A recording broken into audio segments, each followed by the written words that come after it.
Welcome to Day-to-Day Health, a podcast all about machine learning in medicine, brought to you by two University College London PhD students. Me, Florence. And me, Davey. And made possible by the Turing-Roche partnership. Welcome back to the second part of our accidentally a two-parter episode, as we simply could not stop talking about AI-assisted robotic surgeries. Hopefully you've listened to part one already. If not, go back and do that. It's worth it, I promise. In the last episode, we had just been talking about AI-assisted robotic surgery, where it's a surgeon controlling robotic arms. Now we're going to start talking about where the AI is supporting and perhaps even doing some surgery itself. So, without further ado, let's crack on. So we are now moving from robotic surgery, meaning a surgeon controlling robotic arms, and towards AI-assisted robotic surgery, where the process is guided and enhanced by deep learning models. These surgery robots have a certain amount of autonomy, flexibility, and ability to self-learn. And alongside guiding the actual operation, these AI-integrated robotics are also able to keep track of changes within the operating room, detect errors during the course of the operation, and react to emergencies. There is like a big spectrum between ones that make suggestions to the surgeon as they go along, and the other side of the spectrum, which we'll get to, is certain systems that are performing surgeries essentially by themselves now. It's really interesting, the spread of different levels of autonomy across these. So robots at the moment are used in 1 out of every 400 NHS surgeries, but the use rate is rising fast and in fact has doubled over the past couple of years. So it's gone from around 25,000 to around 48,000 total procedures. And in fact, the global surgical robotics market, which I thought I'd just chuck in because we've spoken about markets before, is set to increase 3.9 times by 2030, going from being worth $5.4 billion in 2021 to being worth $21.3 billion in 2030. I want to get myself a job in surgical robotics. Right? Clearly I'm an expert. So some of the specific benefits of integrating AI into these surgeries. First up, surgery as a medium is a good place to implement autonomy, just because of the sheer volume of training data and the sheer volume of data these AIs can then collect and learn from. Also, and I felt weird typing this sentence, surgeons are limited by their humanity. What? And I don't mean their human heart and soul. But I mean that they're physically only able to do so much for so long, and as we've spoken of, and the radiation risk, but they're also limited by their human brain that can only process so much data at a time. There are limits on what they can learn and improve on. I mean, I'm not saying surgeons aren't incredibly clever, but they can't scan every single database on a certain surgery in 3 seconds, and So integrating AI into these robotic systems means surpassing human limitations to hopefully produce more consistent results with fewer errors. Yeah, surgeons are highly trained, very technically capable people. There's absolutely no doubt about that. But people make mistakes. People have errors. People get tired. Absolutely. AIs don't get tired. And we've spoken about these AIs using data from past operations to improve the next one. Theoretically then, after being trained, an intelligent system could literally just get better and better at surgery. I mean, one assumes there will be a limit, the randomness of human bodies and life and freak accidents will probably mean that no operational system will ever have a perfect record, no matter how good they get. We call that noise in the biz. Florence coming in with the technical terms. You're welcome, that's my contribution today. And an analysis of the pre-op records can help guide surgeons' instruments during surgery. According to one study, an AI-assisted robotic procedure resulted in 5 times fewer complications versus surgeons working alone. I take that with a pinch of salt. It is one study, but, having a bit of help seems to have worked in this case. And as these robots improve, more highly complex patients will become eligible for this type of surgery. At the moment, it can't do everything. But as they get better, more and more these things can be used, which is good because moving away from the open surgery where, you have huge incisions, you have very long recovery times, there's complications around blood loss, all of this kind of thing. It looks like this is a positive trend for the future. For sure. And also, we have an ageing population. People are going to have more complex needs. having, more complex solutions might be a good thing. I always find the aging population thing quite interesting because I've heard that phrase so much, especially working in neurodegenerative diseases. It comes up all the time. That's first sentences. In an aging population, blah, blah, blah, motivation in the study. And I kind of never realised what that meant, but that just means that back in the day, people would die before these things would crop up.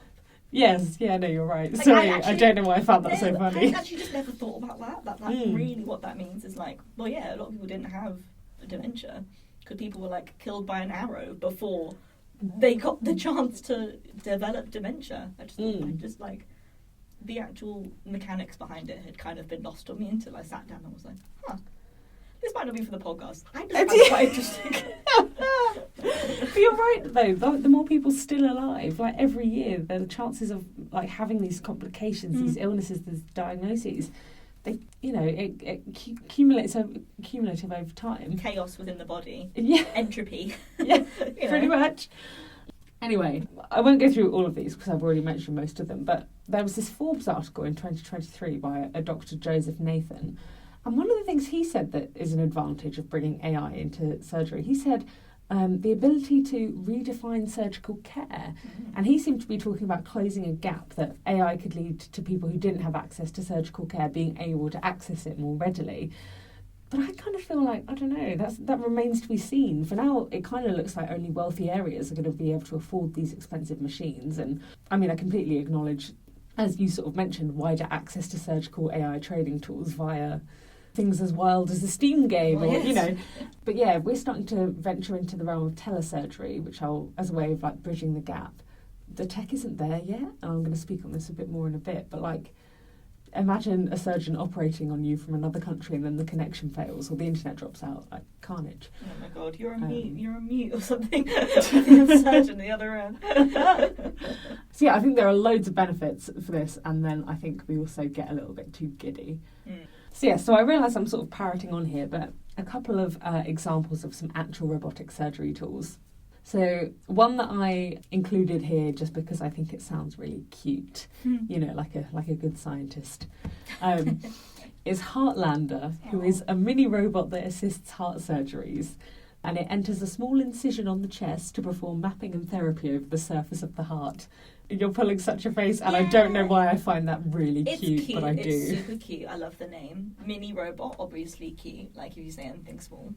But now I think about it, that feels like a bug entering Okay. and then like a spider crawling over your heart. And I'm aware what both of us are doing is personifying. AI practice. Yeah, exactly. Anthropomorphizing these lines of computer code. We shouldn't do that.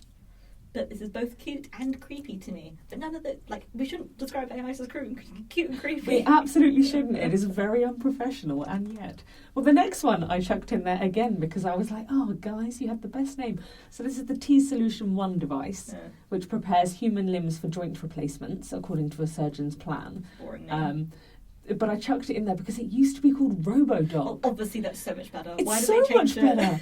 And they changed it to the T-Solution 1 device. As someone who makes AI models sometimes for fun, part of the joy is naming them and being like, I get to name this thing and I can do a little punny little thing, right? RoboDoc. They were clearly having fun with that, and then someone came in and was like, some accountant. They would have the pen. So now to sort of like talk about ones on these different like levels of autonomy. So we've got the Rosa, who is a robotic surgical assistant.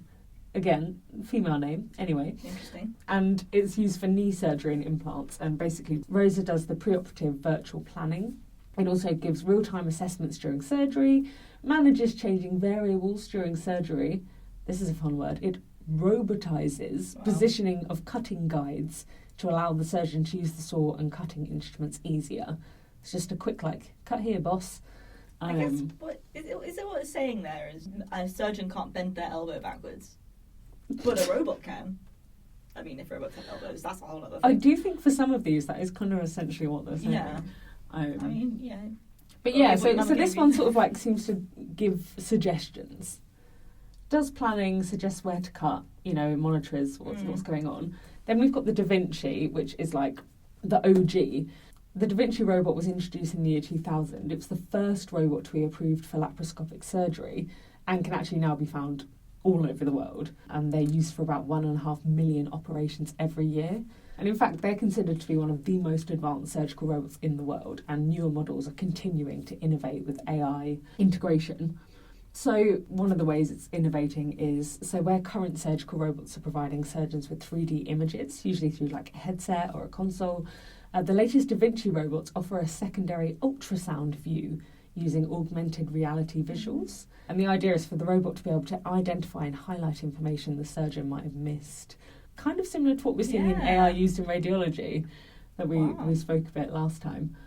I don't know, part of me is like, that's really cool, and part of me is like, wouldn't you throw up with like two different views you're trying to focus on at the same time and do surgery? I was just thinking that. When is too, like, sensory overload, like too much information, right? Like, maybe it's good, but yeah, I would be interested to see whether there is like a cutoff of like, this, that's too much. This is actually too much info for a human being to process and do a task at the same time. Yeah. Go back to like the driving. It's like if you had a sat nav on and also like a map out and also all this sort of stuff, and there's someone yelling at you like, turn now, and you're like, ah! Yeah, like, yeah. It might be a lot of information, but it might be very handy. I also think like maybe it would be fine if this is how you trained to do surgery, but if you've been doing surgery for years and you're suddenly handed one of these, wouldn't you just be like, I can't do my job now? I don't know. Basically. I mean, I feel nauseous wearing VR headsets the couple of times I've done it. I don't want to feel nauseous while I'm doing a surgery. And then, okay, so this is the one I'll end on because I personally think it's the coolest one. So this is the STAR, the Smart Tissue Autonomous Robot from Johns Hopkins University. So STAR quickly adapts if something goes wrong in surgery using its machine learning-based tracking algorithm. It's been trained on over 9,000 motion profiles to predict tissue motion and to guide surgeons' plans. Basically, this robot, it syncs with the camera during surgery, scans the tissue and offers the surgeon like 2 options for moving forward. And the surgeon can then select the best, and then STAR applies it to the tissue. And if in the sort of like seconds between the choices being offered and the decision being made, the tissue moves a little bit too much, STAR just like starts again, offers new options. So it's like continuously monitoring the changes of the site, which is cool. So that's STAR in a sort of more assistive role. But STAR has also been the first robot to plan, adapt and execute a surgical plan with minimal human intervention from a surgeon. In 2022, STAR stitched the ends of a severed intestine together in 4 pigs under anaesthetic. And I did have to check, it's 4 separate pigs, 4 successful operations. There's no... Yeah, in my scripture I did write the words porcine centipede situation. Jesus, that's horrific. When I first I read it in several different places, and it was like, it stitched the intestines together in 4 pigs. And every time I was like, so it's got 4 pigs on a table and it's just sewing them all together? No. Why would you start with that? I know. I eventually found a paper that clarified it was 4 different pigs at different times. But I feel like the editors of the paper should have caught that, the reviewers, being like, maybe just clarify. Literally, because anyway, yeah. So STAR managed to do this through keyhole surgery, which is the world's first. Engineers said it performed better than a human surgeon would have. And the project's director, Axel Krieger, said, our findings show that we can automate one of the most intricate and delicate tasks in surgery. Because, stitching intestines together, incredibly hard. Are we still laughing at not human centipede, porcine centipede? The most intricate and delicate task of surgery is stitching 4 pigs together. Oh no, I snorted. Okay, good. Oh, okay. Well, moving maybe seamlessly into ethics. Yes. Maybe we don't stitch 4 pigs together using a robot. I'm going to say that's unethical. And you might be right. I might be correct. So for once, obviously, we're not going to go on and on about like your personal data and safety and things like that, because the data we're really talking about today is the stuff that the AI is trained on and what it reacts to and things like that. So to start off with the ethics thing, I suppose I'm going to talk about accidents, mistakes, errors, and we'll touch on this a teensy bit more in a second when we talk about the limitations of these tools. But I think it's just important to mention that they're not perfect, it's still an emerging field. And just as a surgeon might make an error or accidentally harm you in some way, so can these tools. That's a really important point to make as well. As I think people and myself can often think this is programmed to do this surgery, like this is not learned, this is programmed, and so you think, oh, it can't make mistakes, but nothing is certain ever. It's such a moving field in surgery that I think it's important to think about that. No, absolutely. And there was a 14-year study that concluded in 2016. Wow. Which is a while ago now. 14-year study is a long study. It is. So it's looking at robotic surgeries, and this is Alemzadeh et al. 2016. Find it in the show notes if you want. But they found that the surgeries in which people were most at risk from harm from the robots were complex surgeries of the heart and chest, as well as those of the head and neck. And the study authors said, device and instrument malfunctions have affected thousands of patients and surgical teams by causing complications and prolonged procedure times. This was published in 2016. I assume the harm rate has improved, as in gone down, since 2016, but there will be no world in which the error rate is zero, and that's something that we should bear in mind. I mean, humans make mistakes, accidents can happen, but if we're looking specifically at these AI tools, look at the weird mistakes that like driverless cars make, or the hallucinations that chatbots and text generators make. You know, these things aren't perfect, they're still in development, we're far from having like a perfect rate, and I think that's just something to bear in mind, is that patients need to be able to make a choice about what they're comfortable with and what have you. And yeah, it's maybe best if things stay AI assisted for now, and we're not ready for for completely autonomous robot surgery. I completely agree with you. What I would also say is the AI and the technology that governs surgical robotics is very different to the AI technology that governs ChatGPT. So chatbots make hallucinations, that's true. I think equating the fact that the same errors will happen in a surgical robot is maybe not fair. It's not fair. I think, I don't know enough about it. It could be true, but I think it's like, yeah, maybe it isn't fair. I think it's just really different. It's hard to equate apples and oranges kind of thing. Like, no, fair enough. This is the context we need. Yeah, an AI, like a visual AI, like say if an AI looks at a brain scan, it can be thrown off by stuff in the image that's maybe not usually there, like an artifact, like, oh, there's a black splotch on it, and then it would think something else, and that could kind of be classed as a hallucination if you use kind of the broad sense of the word, like I think something's there when it's not. But it's very different to how a chatbot kind of hallucinates. Yeah. I mean. No, fair enough. It's a weird one, but I think I agree with you that fully autonomous surgery is probably not ready yet. Just maybe not in terms of technologies, just in terms of like infrastructure and training data and talking about bias and generalizability and making sure that patients getting the best care possible. But yeah, it's just kind of AI can generally be lumped into like one big thing where it's a lot of. It's actually a bit more sophisticated than that. Yeah, no. Well, I don't know how sophisticated. Yeah. But talking about another AI, funnily enough, there have been some flops in technical language. There have been a couple flops in the field of surgical AI. One example of this is sedasys, which is made by Johnson & Johnson. And it was, I should say was, because it is now defunct. It is defunct. It was a computer-assisted personalised sedation system to administer anaesthetic for gastrointestinal endoscopic procedures. So, we talked about anesthesiology before. Very important to kind of monitor how much sedation you're giving to a patient, because if you give too much, you can kill them. Yes. So, it's very important to have people who are really well trained to do this.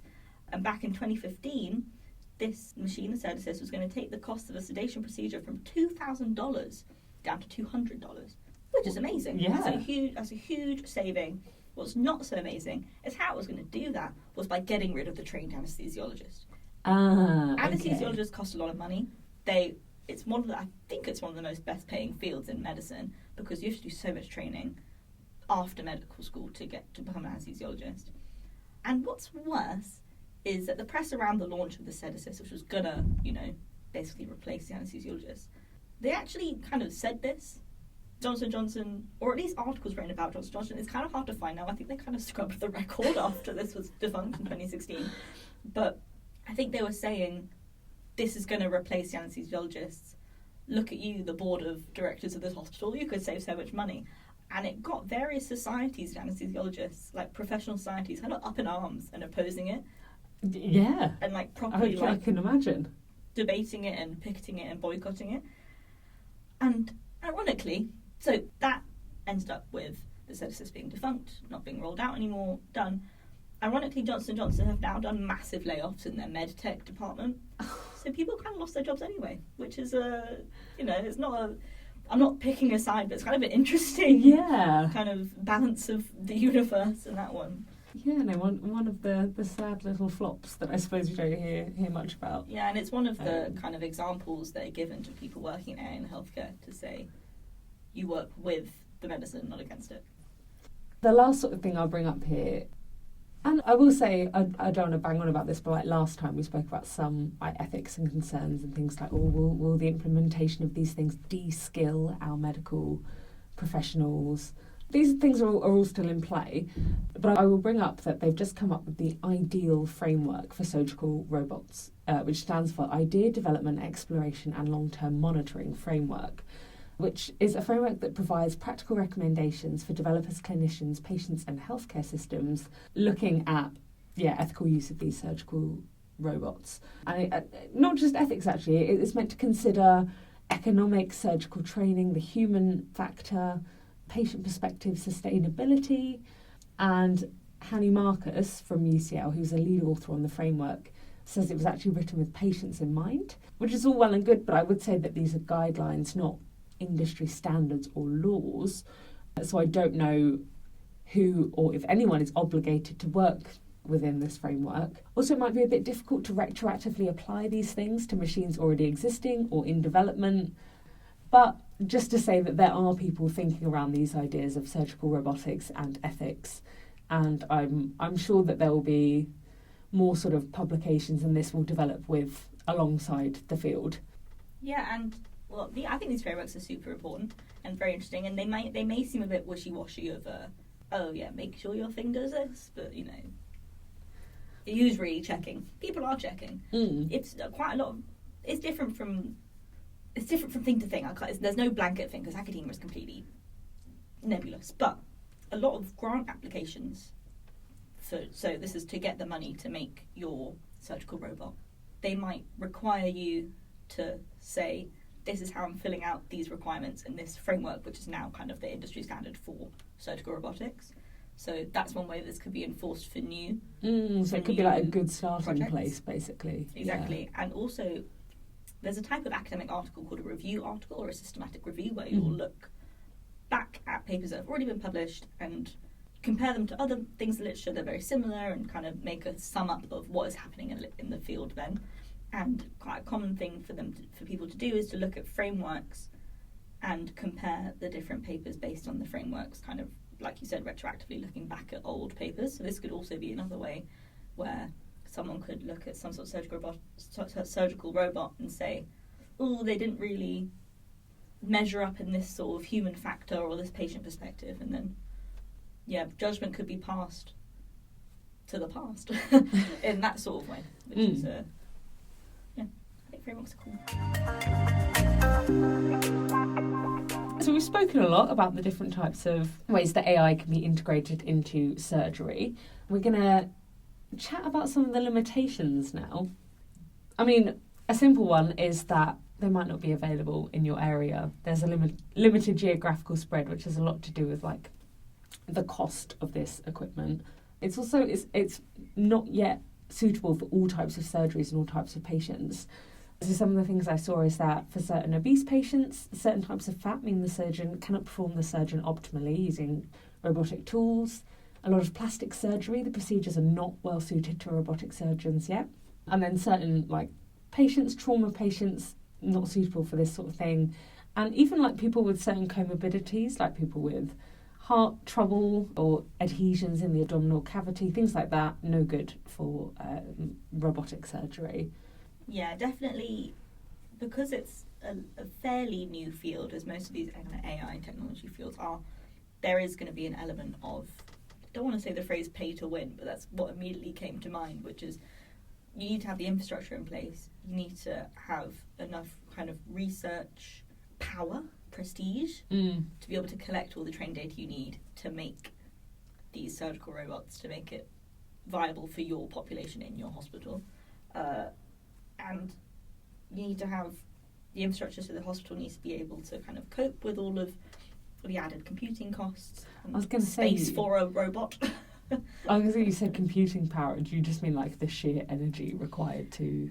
Energy, and also GPUs, potentially. So the stuff that...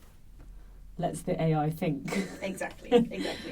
Think fast enough as well, because you need to have it. If it's a real-time surgical AI, it needs to be pretty on the money. Yeah. But also, kind of in a boring database note, data linkage, you need to have a hospital data system that can be used by the AI.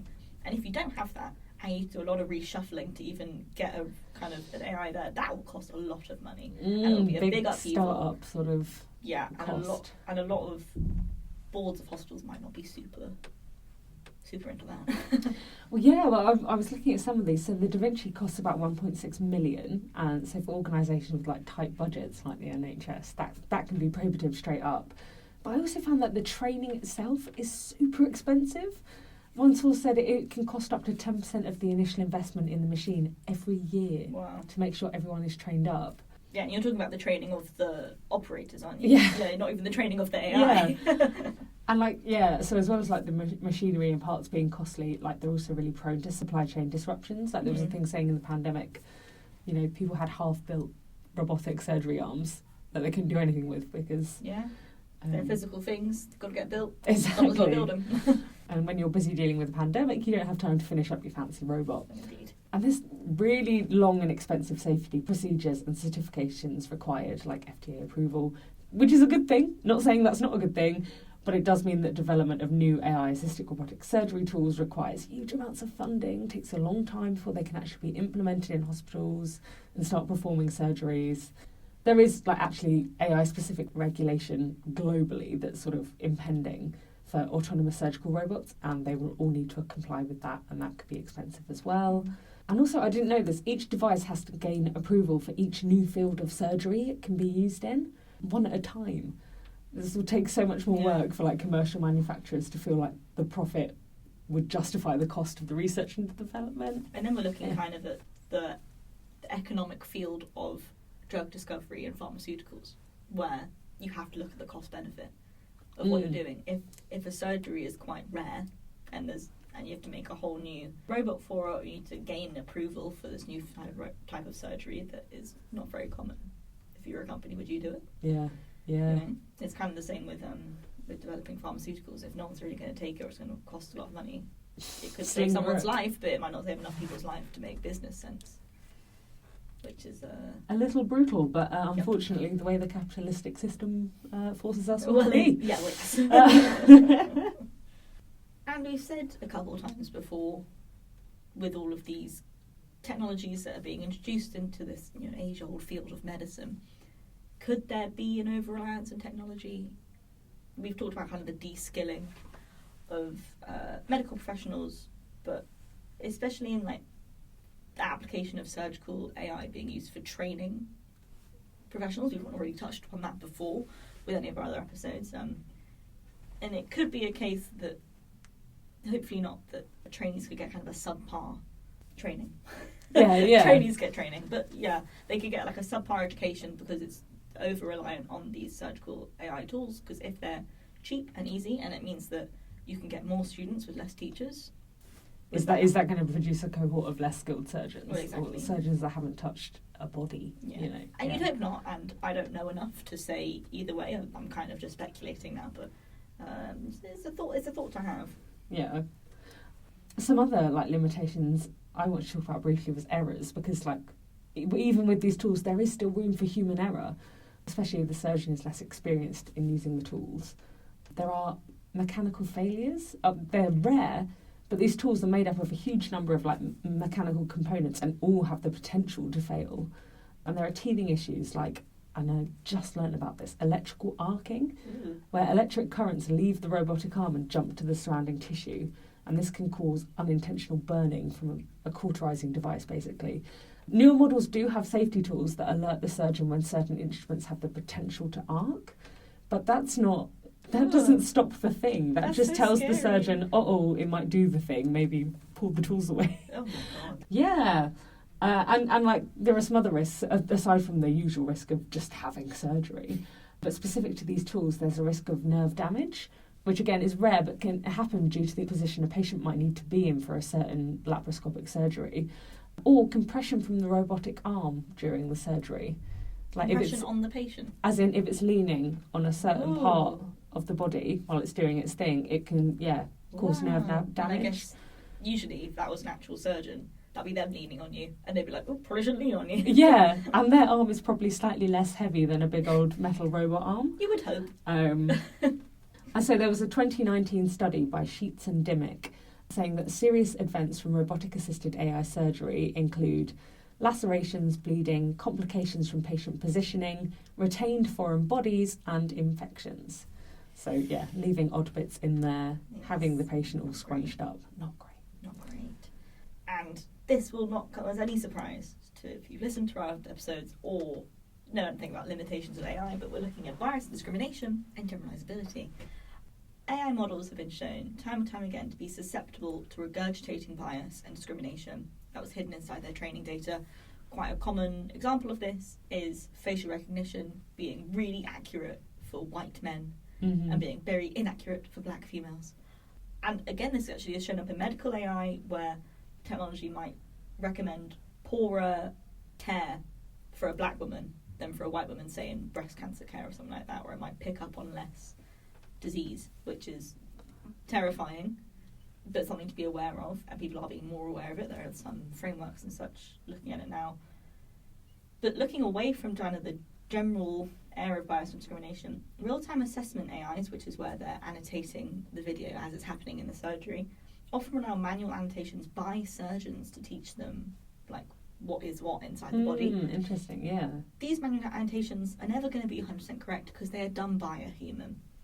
There are some methods to mitigate this, like semi-supervised learning and generative AI, which we can't really get onto right now. But what is generally done is there are multiple surgeons annotating, then they get cross-compared. But also, usually when surgeons do this, or medical professionals do this kind of annotating of videos and images, it's extra to their day job. They're probably not getting paid extra for it. They're just sitting down, they're like, oh God, I've got to do this now, sit down at a desk. I'll knock out a couple of these, that's it. Exactly, and it's hard to say what effect that has on the training data, but in my mind, that might mean that... A couple of errors slip through, maybe? Or... Yeah, a couple of errors. And I also it's not the same... I mean no offence to any doctors or medical professionals. Yeah, obviously. Obviously, this is all coming from the minds of two people who are not medically trained. This is speculative. Speculative. We're trying to find the limitations here. Yeah. I could totally imagine it's not going to be the exact same scenario as you doing it in your day job. During a surgery, you might see something different than you do at your desk at the end of the day when you just want to go home and have a pizza. You know what I mean? Yeah, no, absolutely. It's a tricky one. And in a generalisability sense, are surgeries in different parts of the world done differently? Would it be better to have AIs trained on UK surgeries only if they're being deployed in the UK, or global surgeries to kind of create a global picture of what this particular surgery is like? Realistically, it would be a massive faff to get videos of surgeries around the globe, just thinking in my like data governance brain of like, God, that would take ages to get the permissions to have all those data, all those videos. So, or like videos from less manned hospitals would maybe be different from the top research hospital in the UK. You know, this sort of thing. It's interesting to think about, and I don't know if people are thinking about it yet, but.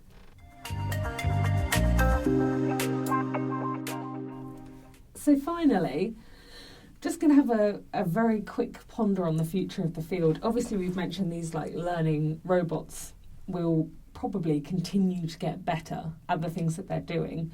But one specific area that might be the future of this, and I did mention this in passing earlier, but it might be looking towards being able to perform telesurgery. That is, having a surgeon operating on a patient remotely from cities, countries, maybe even continents away.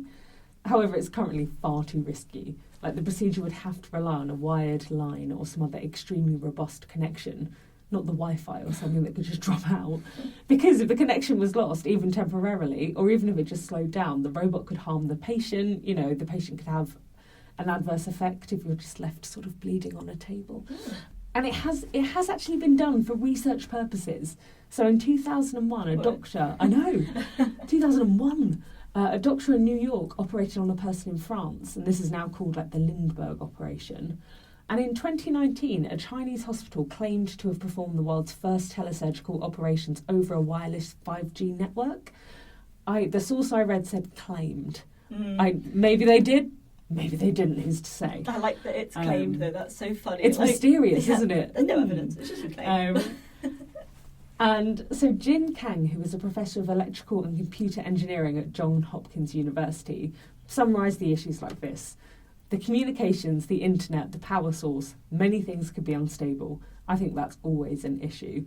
So unless we can fix all of those things, I think telesurgery is a way away at the moment. It's a super cool area, and I think this sort of, I'm going to say a phrase, I don't know if it's correct, the globalisation of surgery, medical care is very interesting. Like in MRI, specifically in imaging, there's a lot of work being done on portable MRI scanners so that you can take them from place to place where there maybe isn't a 3-ton machine that costs $1 million, $3 million. I actually have no idea how much MRI scanners cost. I've just realised that. Many millions, I'm many sure. Millions in some big hospital that needs like the floors reinforced because it's so heavy. Like, and I think this is kind of an interesting example of that. It could in some way like democratise the democratisation, exactly the word I was trying to get certain surgeries. If there's one top surgeon in the world in the thing that you need, this could really make it far more easy for people to access surgery. But unfortunately, it's theoretical at the moment. Well, someone claimed to do it. unless that claim is accurate and true. Oh yes. All right. Yeah, I think that does it for our little tour through the use of AI in robotic surgery. I hope people found that interesting. Thank you for coming along with us. I think neither of us really knew anything about AI in surgery before this. No, the amount I have learned during this research has been absolutely mind-boggling. Yeah. Key takeaways here. I think genuinely one of my key takeaways is just that AI-assisted robotic surgery is very cool, and there's a lot of very cool applications, you know, before and after the operation that AIs can help with as well, which might sound a little weird because I often come to these conclusions with a bunch of sort of cynical... Ew, what's happened? What's going on? I just feel very positive after all this. Oh, that's very nice. I mean, it's not perfect. Maybe it's also because they're also not collecting patient data in a way that I find exploitative. I mean, patient data, like patient surgical records, are being used to train these AIs. It's less predatory, though, isn't it? That's how absolutely. It feels. Yeah. 100%. I think my first key takeaway is I want to play that game. Yes. The Steam game where I get to operate on an alien. On an alien. I also have felt myself being, hopeful. Less weirded out. I generally am not that weirded out by AI tools generally, just because I'm so exposed to them all the time. It's easy to lose sight of, that's kind of weird. But this is like super interesting and also feels much more grounded than what we've spoken about before. This feels like it's here, it's happening. Yeah, no, absolutely. Some of it is obviously research, but it's not theoretical. It's a well-established field, which is nice because it's sort of, you know, all of the frameworks and strictures and stuff are also well-established. Yeah. Less to nitpick, really, which is nice. Yeah, absolutely. We're in a great mood. You know, me bringing all my doomsday sort of prophecies. Yeah. Okay, fabulous. Well, thank you for listening, and we'll see you next time. Yeah, see you soon. Thank you very much for listening to this episode of Day to Day Health. If you've got any questions or comments, please DM us on our Instagram @daytodayhealth or email us at daytodayhealth@gmail.com. Also, this podcast was created as part of the Turing-Roche Community Scholar Scheme, but all opinions expressed aren't those of the Alan Turing Institute or Roche. The show notes, transcripts and references to the research we talk about can be found at daytodayhealth.github.io. That does it for us, and we'll catch you next time.